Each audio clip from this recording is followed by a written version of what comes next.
কাছে গাছ সব সময় আশা করে না ডুবিয়ে জল দেওয়ার জন্য, কিন্তু মনে রাখবেন যখন গাছে আপনি জল দেবেন সেটা একদমই কম নয়। তবে হ্যাঁ, এই সময়কার জন্য গাছে ভরপুর জল আশা কিন্তু করে। মনে রাখবেন যে গাছের গোড়ায় যখন কোনো এরকম আগাছা উদ্ভিদের জন্ম হতে থাকবে, সেই গাছের বৃদ্ধি কিন্তু একদমই হতে থাকবে না। সব সময় গরম মানে মনে রাখবেন 2 থেকে 3 বার গাছকে খুব ভালো করে স্নান করিয়ে জল দেওয়া।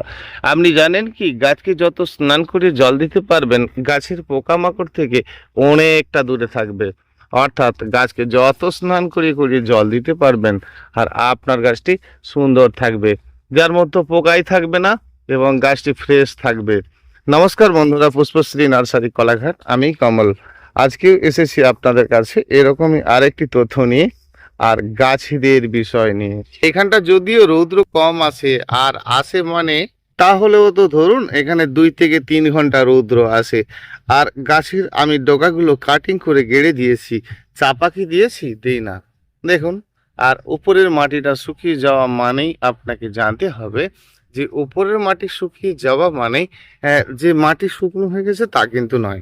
তাহলে দেখা যাক তো মাটি শুকিয়ে গেছে কিনা।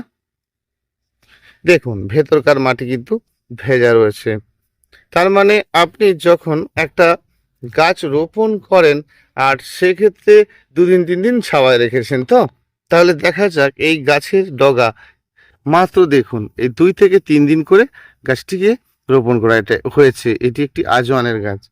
আর আমি কি একে চাপা দিয়ে দিয়েছি? দিই না। তাহলে আমরা যখন কোনো গাছকে রোপণ করি সেটাকে 2 দিন 3 দিন 4 দিন ছাওয়াতেই রাখি কেন? এটা জিজি প্ল্যান্ট বা জেড প্ল্যান্ট বলতে পারেন। এখানে ব্ল্যাক আর সবুজ দুটোই রয়েছে। আর এই ডগাগুলোকে জাস্ট কাটিং করে গেড়ে দেওয়া হয়েছে। কিছুদিন পরে দেখা যাবে যে এই গোড়া একটি একেবারে গোল বল শেপের হতে থাকবে, ঠিক অ্যাডেনিয়ামের মতো। তারপরে কিন্তু এর থেকে রুট আসা শুরু হবে। গাছের মধ্যে মাঝে মাঝে সারাটা দিন রৌদ্র খাওয়ার পর গাছের মধ্যে একটি ঝিমুনি ভাব আসে। আর আসে তো তাতে কি যায় আসে, আর এটা যে একটা বড় উপকারের কারণ।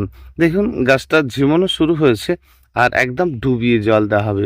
এতটুকু ছোট টবের মধ্যেও গাছটি রয়েছে। আর অর্থাৎ আপনি যখন গাছের গোড়াতে জল দেবেন সেটা কিন্তু কখনোই কম নয়। যখন দেবেন তো স্নান করে ডুবিয়ে ভালো করে জল দেবেন। এই গাছটির নাম নীলকণ্ঠমণি, সাম্বারচিয়াটা কিন্তু আলাদা। আর নীলকণ্ঠমণিটির গাছটি একটু লতানো টাইপসের হয়। তাহলে যখন আমরা গাছ বসিয়ে থাকি আর সেইটা আমরা ঠিক কতটা যেন করি একটু দেখব। তাহলে আমরা যখন গাছকে বসিয়ে ফেলি, গাছের গোড়াতে দেখতেই পাচ্ছেন যেই লেভেল পর্যন্ত, এটা আপনারা জেনেছেন, এই কারণটার জন্যই এটা বলছি যে এটার উপরে মাটিটা দেখছেন যে ভেজা ভেজা ভাব রয়েছে, কিন্তু আপনাকে লক্ষ্য করতে হবে এই গুটিটা শক্ত আছে কিনা। দেখুন অতিরিক্তভাবে শক্ত হয়ে যাচ্ছে। আর এই জন্যই আপনারা যখন গাছ রোপণ করেন উপরে কিছু মাটি এভাবে চাপা দিয়ে দেন, আর দেওয়ার পরে দেখছেন মাটিটার উপরে ভেজা ভেজা জল রয়েছে, কিন্তু আপনার গাছটি ঝিমানো শুরু হচ্ছে। আর আপনি ভাবছেন আমার গাছটা বাঁচবে না, আমার গাছটা রোপণ করা ঠিক হয়নি। আসল কারণ এই গোড়ার যে গুটিটি সেটি কিন্তু খুব শক্ত সমর্থ হয়ে গেছে। কারণ এই ওইটা যখন আপনারা নিয়ে যান, নিয়ে যাওয়ার পরে লক্ষ্য করতে হবে যে ওই মাটির সঙ্গে আপনার মাটির মিল আছে কিনা। যদি তা থাকে তাহলে কিন্তু সমস্যা নেই। যখন আপনার মাটি খুব হালকা হবে এবং আপনি যে গুটি সহ গাছটি নিয়ে গেছেন তার মধ্যে দেখা গেছে প্রচুর পরিমাণে শেকড় আছে, এবং শেকড় থাকার ফলে ওর যে গুটিটি রয়েছে আর সেই গুটি কিন্তু একেবারে হার্ড হয়ে যাচ্ছে, কারণ এই গুটির চারিধারে শেকড়ে শেকড়ে ভর্তি, অর্থাৎ ভেতরে জলটা প্রবেশই করতে পারে না। সেই জন্য এই জায়গাকার মাটি একটু সরিয়ে দেবেন। দেওয়ার পরে আপনি কিন্তু ডুবিয়ে জল দিতে থাকবেন। সেই জন্যই আপনাদেরকে বলা হয়েছে গাছের গোড়ার গুটি যতটুকু ঠিক সেই লেভেলে আপনার মাটিটা রাখা, এবং সাইডকার মাটিটাকে কম্প্যাক্ট করলে, এইভাবে কম্প্যাক্ট করতে থাকলে তাহলে ওই গুটির সঙ্গে কিন্তু মিল হওয়া। আর এটাই ডুবিয়ে জল দেওয়া মানে গাছটি কিন্তু ধীরে ধীরে স্ট্রং হয়ে যাওয়া। দেখুন আমরা ভালো করে ডুবিয়ে জল দিয়ে দেওয়ার পরে কিন্তু এই গুটি একেবারে শক্ত সমর্থ থাকছে না, নরম হতে থাকছে। অর্থাৎ এই সময়কার জন্য কিন্তু কিন্তু করে জল একদমই নয়। এই গাছটি একটি পুদিনা পাতার গাছ, আর আপনাদের বাড়িতে রয়েছে, খুব সহজে হয়। খুব হালকা মাটিতে খুব ভালো বৃদ্ধি হলেও একটা সময় দেখেন সকল পুদিনার গাছ আপনার যেন মারা যাচ্ছে। আর দেখুন, এটা একটু স্যাঁতসেঁতে জায়গায় হতে খুব ভালোবাসে, কিন্তু মনে রাখবেন, এই গাছকে যখন রোপণ করা হয়েছে হালকা মাটির মধ্যে, শুধু খেয়াল করবেন ভেতরের ঘনত্বটা বৃদ্ধি পাচ্ছে কিনা। আর যদি বৃদ্ধি পায় তাহলে সেখান থেকে ট্রান্সফার করতে হবে আপনাকে, আবার তুলে নিয়ে অন্য স্থানে দিতে হবে। তো এই জায়গাটা যখন পচন আসতে থাকবে সেই সময়কার জন্য আপনাকে কিন্তু কোনো একটা ফাঙ্গিসাইড দিতে হবে। আর না দিলে কিন্তু একবার ধসা পচা শুরু হয়ে যাবে মানে গাছটি কিন্তু খারাপ দিকে পৌঁছে যাবে। গাছের গোড়া সব সময়ের জন্য পরিষ্কার পরিচ্ছন্ন একেবারে ফ্রেশ থাকতে হবে, আর মাটি সব সময় ভাবে ফ্রেশ থাকতে হবে। মাটির মধ্যে এই সময়কার জন্য হালকা হালকা একটু খুবড়ে দিতে হবে, আর মাটি এলোমেলো করে না করে দিলে এই সময়কার জন্য কিন্তু গাছের গোড়ায় আপনার জল ধরে রাখবে না। আর গাছের গোড়ায় জল না ধরলে গাছ কিন্তু ঝিমানো শুরু হবে, মাটির মধ্যে ফাট শুরু হবে। আর মাঝে মধ্যে যদি এটাকে একটু এলোমেলো করে দেওয়া হয়, গাছ সেটা খুব পছন্দ করে। আর এই গাছের গোড়াতে এইভাবে যদি মাটি ফাটতে থাকে, অর্থাৎ মাটিটা ছোট হতে থাকছে, এবং এখানে আপনাকে এই সময়কার জন্য এয়ার প্রবেশ করাতে হবে। আর গোড়াতে যখনই আপনি এলোমেলো করবেন, করে দেওয়ার সঙ্গে সঙ্গে কিন্তু গাছের গোড়াতে ডুবিয়ে জল দেবেন না। আর জল দেবেন না মানে ওই সময়টা যখন এলোমেলো করছেন সেই মাটিটা শুকনো হলে আপনি ডুবিয়ে জল দেবেন। আমরা এটাও অনেকে ভুল করি, মাটি কুপালাম আর জল দিলাম, এটা নয়। গাছের গোড়ায় এর সময় সাইডকার মাটি নিয়ে একটু গাছের গোড়ায় দিন, অর্থাৎ টবের মাটিতে যেটা যদি আপনি দেন, একটু এক্সট্রা মাটি কিন্তু মাটি এলোমেলো করার পরে সেই মাটি গাছের গোড়াতে একটু জড়ো রাখবেন, তাহলে গাছটি কিন্তু একদম সুস্থ থাকবে। আর তারপরে মাটি শুকনো হবে, ভালো করে স্নান করিয়ে করিয়ে 2বার 3বার 4বার করে গাছকে স্নান করিয়ে দেবেন। একেবারে গাছ আপনার গরমের সময় যত রৌদ্রই হোক না কেন, গাছটি আপনার সবসময় ভালো থাকবে এবং সুস্থ থাকবে। মনে রাখুন, এইভাবে যখন আপনি গাছের গোড়ায় ডুবিয়ে জল দেবেন, সেটা এই সময়কার জন্য বেশ ভালো কাজ। কিন্তু মনে রাখবেন, গরমের শীত শেষের দিকে তারপর কিন্তু মাটিটা এলোমেলো করবেন না। আর সে সময় যদি মাটি এলোমেলো করেন তাহলে মাটির মধ্যে কিন্তু এইভাবে হালকা ভাব থাকবে, আর হালকা ভাব থাকলে কিন্তু মাটির মধ্যে জল ধারণ করবে। এই সময়কার জন্য আপনার দরকার আছে, সেটা আপনি করলেন। তাহলে আমরা গরমের ঠিক মাঝামাঝি থেকে বা একেবারে বৃষ্টির সম্ভাবনা এরকম ঠিক বর্ষা আসার পূর্ব মুহূর্ত থেকে কিন্তু মাটিকে এলোমেলো করা বন্ধ করব, আর গাছের গোড়ায় ডুবিয়ে জলটা দেব। আর খাদ্য আপনি দেবেন, গাছের রং এই সময়কার জন্য একেবারেই না হারিয়ে ফেলে। খাদ্যের প্রয়োজন অত্যন্ত জরুরি, গাছের পুরানো ডাল কাটাটা অত্যন্ত জরুরি। আপনি দেখতে পাচ্ছেন কি, এটা একটা অপরাজিতার গাছ, ফুল হয়েছিল আর ফুল শেষে তার বীজও হয়েছে। আমরা কি এই বীজের আশা করেছি? না, গাছটির জন্য, গাছের সৌন্দর্যতার জন্য তার পুরানো পুরানো সকল ডালগুলিকে কিন্তু কাটিং করে দিয়েছি। এই যে কাটিং এর কথা বলছি না, কাটিং করলে ধারালো ব্লেড দিয়ে করবেন, বা আপনার বাড়ির ধারালো কিছু দিয়ে করবেন। আমরা অনেকেই বাড়িতে ভালো কাঁচি নেই, আর কাঁচি দিয়ে এরম কেটেই দিলাম মানে এখানটা ছিঁড়েই দিলাম, আর ছিঁড়েই দিলাম মানে ওখান থেকে শুকনো হয়ে নিচে নামবে। আর কি হবে, আপনার গাছের ধীরে ধীরে গাছটির ক্ষতি হতে থাকবে। দেখতে পাচ্ছেন অপরাজিতা গাছ ধীরে ধীরে কাটিং করতে করতে কি সুন্দর স্ট্যান্ডিং হয়ে দাঁড়িয়ে গেছে, আর কত তার ডাল শাখা বেরোচ্ছে, স্ট্যান্ডিং আছে। অপরাজিতার ফুল দেখতে পাচ্ছেন, গাছও ভালো থাকছে। এ না করে আপনারা কি করছেন, অপরাজিতা গাছের রং ফেরানোর জন্য কতই নাকি কিছু করলেন, কিন্তু পাতার মধ্যে হলদেটে হলদেটে ভাব, গাছের চেহারা খারাপ হওয়া একেবারেই ক্লিয়ার করতে পারছেন না। সর্বপ্রথম কাজটা করুন, যেগুলো করছেন ঠিকই করছেন, কিন্তু তার আগের কাজ আপনার হবে যে গাছটিকে একবার সুন্দর করে ভালো করে কাটাই ছাটাই করা, আর তাহলে গাছের রং খুব ভালো হওয়া, গাছ কিন্তু একদম ফ্রেশ হওয়া। গাছের কি ক্ষমতা, এখনকার রৌদ্র দেখুন 37-38 ডিগ্রি। আর এই গাছটা দেখে তো আপনি নিশ্চয়ই বুঝতে পারছেন এটা সানসবেরিয়ার গাছ, মানে স্নেক প্ল্যান্টের একটা ভ্যারাইটি। আর সম্পূর্ণ রৌদ্রে আছে, কিছু সমস্যা হচ্ছে কি, হচ্ছে না। কারণ একটু একটু ছাওয়া এই চারিধারের গাছগুলো রয়েছে। অর্থাৎ আপনার বাড়িতে যে সকল পাতার গাছগুলো রয়েছে আপনার ফুলের গাছের সাথে এই সময়কার জন্য টবগুলোকে সব কাছাকাছি করে দিন। আর তাহলে জানবেন আপনার যেটি পাতার গাছ সেও ভালো থাকছে, যেটি ফুলের গাছ সেও ভালো থাকছে। গাছের পাতা নিচু থেকে কয়েকটা হলুদ হবে, হতেই পারে, তাতে কি যায় আসে। তাহলে গাছের পাতা নিচু থেকে হলুদ হয়ে যাওয়াটা সেটা কিন্তু গাছের কারণ হতেই পারে, আর সেটা কোনো ক্ষতির কারণ নয়। আর গাছে ভর্তি যখন ফুল হতেই থাকবে আর হওয়া শেষে আবার কিন্তু আপনি কাটিং করতে ভুলবেন না যেন।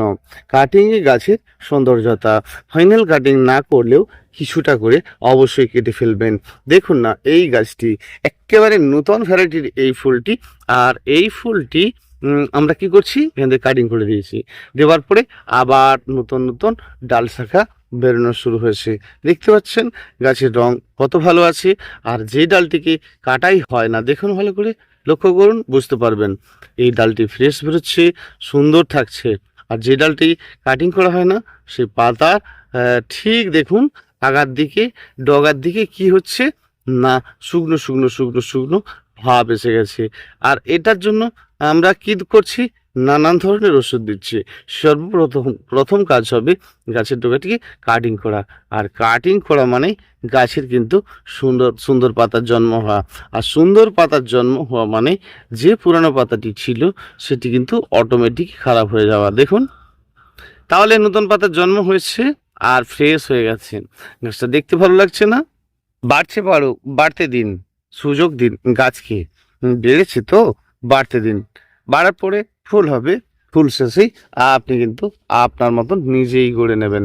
দেখুন নিজের মতো করলে কেমন লাগে। আর আমরা কি প্রথম অবস্থায় খুব লম্বা লম্বা করে ফেলছি? একদমই নয়। প্রথম কাটিংটা 1 ফুট পর্যন্ত এটা কিন্তু করব না। আর এই কারণে করব না, প্রথমত গাছকে 1 ফুট উচ্চতা রাখার পরে কিন্তু কাটিংটা আমরা অবশ্যই করব। তাহলে দেখুন আমরা গাছের উচ্চতাটা প্রথমে কিন্তু 1 ফুটই রেখেছি।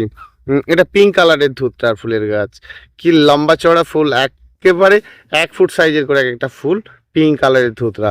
দেখতে পাচ্ছেন ফুল শেষে যখনই কাটিং দিয়েছি আর গাছের কত ডালপালা বেরোনো শুরু হয়েছে, গাছ কিন্তু সুন্দর হতে থাকছে। কোন সে চোরা পোকায় গাছের ডাল চুরি করে যায়, পাতা খেয়ে যায়, আর আমরা বুঝতে পারি না। সন্ধ্যের সময় ধরতে হবে, আর সন্ধ্যের সময় আপনাকে আপনার গাছের মধ্যে ওষুধ স্প্রে করতে হবে।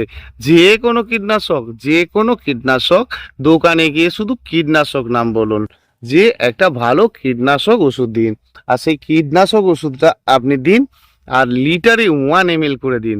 গাছে কিন্তু সন্ধ্যের সময় দেবেন। প্রচণ্ড রৌদ্রেতে কীটনাশক ওষুধ এই সকালে দেওয়ার দরকারই নেই। সন্ধ্যের সময় যদি আপনি ওষুধটা দেন তাহলে কি হবে বলুন তো, সন্ধ্যের সময় ওষুধ দিলে ওই চুরি করা পোকাটা দেখবেন এরকম আনাচে কানাচে কোথাও লুকিয়ে রয়েছে, আর রাতে আপনার গাছে উঠে গাছের পাতা সকল খেয়ে যাচ্ছে। আর দেখছেন একটা গুটি পোকা, ছোট গুটি পোকা, উড়ন্ত পোকা আপনার গাছে এসে উড়ে বসলো। ঠিক বিশেষ করে আপনারা দেখেছেন আপনাদের কুল গাছের ক্ষেত্রে, আপনারা দেখেছেন আপনাদের জামরুল গাছের ক্ষেত্রে, পাতার অপোজিটে কালো কালো যেটা হচ্ছে আপনার গোবরের মধ্যে থাকে, ভার্মি কম্পোস্ট গোবরের মধ্যে থাকে, আর সেই পোকাটা কিন্তু উড়ে এসে গাছের অপোজিটে বসে। আর তারা কিন্তু গাছের পাতা গোল গোল করে খেতে থাকে। আর আপনি যখন সকালে উঠে দেখছেন সেই পোকায় খাচ্ছে, আর খাচ্ছে কি করছে, লম্বা লম্বা লেদা পোকা। আর তারা কি করছে, গাছের পাতা খাচ্ছে, ফুল খাচ্ছে, নিচে পায়খানা করছে। আর কি করছে না, আপনি দেখছেন ফুলের কুঁড়িগুলোকে কেটে কেটে নিচে ফেলে দিচ্ছে। আপনি কি করছেন, দেখে কান্নাকাটি করছেন, আমার গাছের ক্ষতি করেছে, ধরে ফেলুন। ঠিক সন্ধ্যের পরে আপনি এদেরকে ধরে ফেলুন। ঠিক সন্ধ্যা 6টার পর আপনি আপনার গাছে যে কোনো কীটনাশক ওষুধ দিন। হামলা, পোকলেম, এমন অনেক কিছু কীটনাশক ওষুধ রয়েছে। দোকানে গিয়ে বলবেন লেদা পোকার ওষুধ দিন, দোকানদারের বুঝতে সুবিধা হবে। আর এই লেদা পোকার ওষুধ মানেই আপনার কিন্তু প্রতি গাছ সুন্দর হতে থাকবে। লেদা পোকার ওষুধ মানেই সব ধরনের এই যে বড় পোকার কাজগুলো হবে। ভালো করে স্নান করিয়ে ডুবিয়ে এরকম পোকাকে তাড়াবেন। ভালো করে ডুবিয়ে জল দেবেন। আর জলের কম যেন একদম না হয়। যত গাছ স্নান করবে তত থাকবে গাছ ভালো। গাছকে জল দেওয়ার সময় একদমই কিন্তু কম নয়, ডুবিয়ে স্নান করাবেন। আর স্নান করানো মানেই পোকা একেবারে উদ্ধার হতে থাকবে না আপনার গাছে একটিও পোকা। এই যে পিঙ্ক টিকোমার গাছটি কিরকম নিচে থেকে সঠিক স্ট্রং ডাল বেরোচ্ছে দেখতে পাচ্ছেন। অর্থাৎ গাছের বেঁচে থাকার জন্য গাছের কিন্তু জীবন, গাছের বেঁচে থাকার জন্য গাছের জীবন, গাছের তোলাকার থেকে স্টিক ডাল, শক্ত সমর্থ ডাল বেরোনো। আর সেটিকে আপনার নিচ থেকে কেটে দেওয়া নয়, প্রয়োজনটা যতটা ততটা রাখার পরে কিন্তু আপনি কাটিং করবেন। গাছ তার রূপ কখনোই হারিয়ে ফেলবে না। এইগুলো গাছের স্টিক ডাল দেখতে পাচ্ছেন। আর এইগুলো হচ্ছে উপরকার শাখা ডাল। আর এই শাখা ডালের থেকেও গাছের দেখবেন স্টিক ডাল, ফুল গাছের ক্ষেত্রে দেখবেন এরম তোলাকার থেকে স্টিক ডাল বেরোতে থাকবে। কিরম শক্ত সমর্থ এবং তরতাজা ডাল নিশ্চয়ই বুঝতে পারছেন। আর এটা আপনার লেবু গাছের ক্ষেত্রে ভালো দেখা যায়।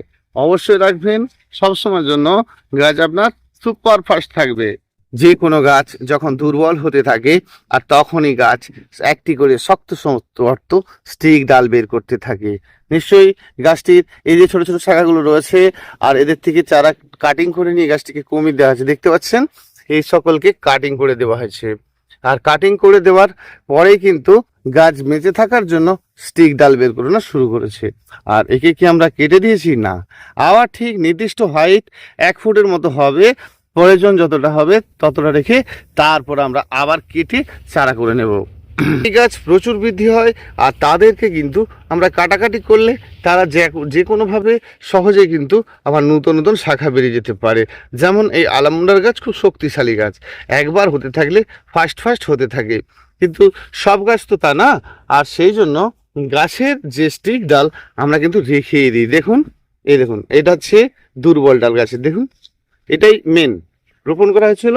আর তারপরে বেরিয়েছে গাছের শক্ত 2টি স্টিক ডাল। একবারে সঠিক রাখবো গাছ বেঁচে থাকার জন্য, বেশ ভালো। এই বুদ্ধিটা কি করে জানেন? দেখুন এই গাছটা দেখে বুঝুন। এটার নাম হচ্ছে অ্যাপল অ্যারেলিয়া। তো এই অ্যারেলিয়ার গাছটি কোনো কারণে একটু হিলিয়ে আছে, দেখুন এখান থেকে হিলিয়ে, এটা হচ্ছে অরিজিনালটা। আর গাছ হিলিয়ে লাগালে তারপরে একটা নিচ থেকে দেখুন 2টো স্ট্রং শক্তিশালী একেবারে সলিড ডাল বেরিয়েছে। আর এই হিলিয়ে লাগানোর কারণ অনেকে জানেন অনেকে জানেন না। তাহলে এই যে হিলিয়ে লাগানো রয়েছে আর তারপরে দেখুন স্টিক ডালের জন্যই কিন্তু অনেকে হিলিয়ে লাগানো হয়। দেখতে পাচ্ছেন সোজা হয়ে সঠিকভাবে একদম 2টি শক্ত সমর্থ ডাল বেরিয়েছে।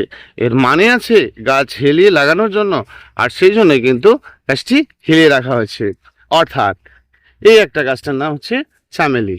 দেখুন ভালো করে, এটাই হচ্ছে মেন গাছ, দেখুন স্টিক ডাল। আর তাহলে আমরা গাছকে শক্তিশালী করতে গেলে তার কিছু শক্ত সমর্থ স্টিক ডাল গাছে রাখবো।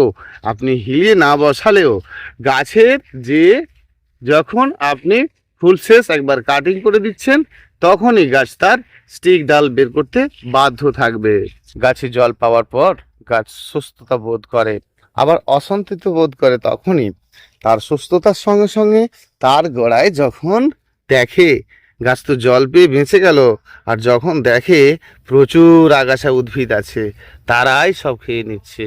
পরিষ্কার পরিচ্ছন্ন করবেন, গাছের গোড়া একদম পরিষ্কার পরিচ্ছন্ন করবেন যত পরিষ্কার করতে পারবেন।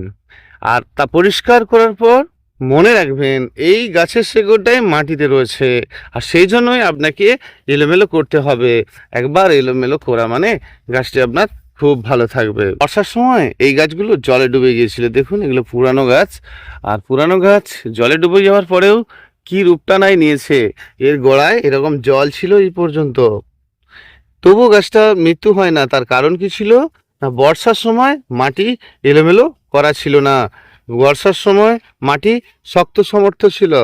অর্থাৎ কারণ মাটি, এই যে মাটি, আর এই মাটি বর্ষা মানে এই যে গরম, গরমের মাঝামাঝি থেকে এলোমেলো করাটা বন্ধ করতে হবে। টবের ক্ষেত্রে হলেও বন্ধ করতে হবে। আর মাটি তবে আবার উপরকার যে খোপড়ানো মাটিগুলো তৈলাক্ত তরল হতে থাকবে, তারপরে হাজারো বৃষ্টি খাবে, সমস্যা নেই, আর গাছ আপনার ভালো থাকবে। টবের ক্ষেত্রে বর্ষাতেও যদি আপনি মাটি এলোমেলো করতে থাকেন, এই 12 মাসি ফুলের গাছের ক্ষেত্রে কোনো ক্ষতি নেই। কিন্তু মনে রাখতে হবে, যাদের গাছ একেবারে জলে ডুবে যায়, মাটিতে থাকে, তাদের গাছের ক্ষেত্রে একদমই কিন্তু মাটি এলোমেলো করা যাবে না। কয়েকটি গাছের কথা আজ এই পর্যন্ত আপনাদের বললাম, আর এভাবেই করতে থাকবেন। গাছ আপনার সবসময়ের জন্য সুন্দর থাকবে, ভালো থাকবে, সুন্দর থাকবে। আপনার গাছ করতে পারবেন সুন্দর গাছ। সব সময়ের জন্য না বুঝতে পারলে জেনে নিতে ভুলবেন না। ফোন নাম্বার জানুন, 9609456194। চ্যানেলটি ভালো ভালো লেগে থাকলে অবশ্যই আপনারা কিন্তু অবশ্যই শেয়ার, লাইক, সাবস্ক্রাইব করবেন। অবশ্যই কমেন্ট করে জানবেন। আর এইরকম নতুন নতুন বিষয়গুলো দৈনন্দিন আপনাদের সামনে একটি করে তুলে ধরি, আর চেষ্টা করব নতুন নতুন কিছু তুলে ধরার। আর অবশ্যই পাশে থাকবেন, সাথে থাকবেন, সঙ্গে থাকবেন। আপনারা ভীষণ ভালো থাকবেন। অসংখ্য অসংখ্য ধন্যবাদ।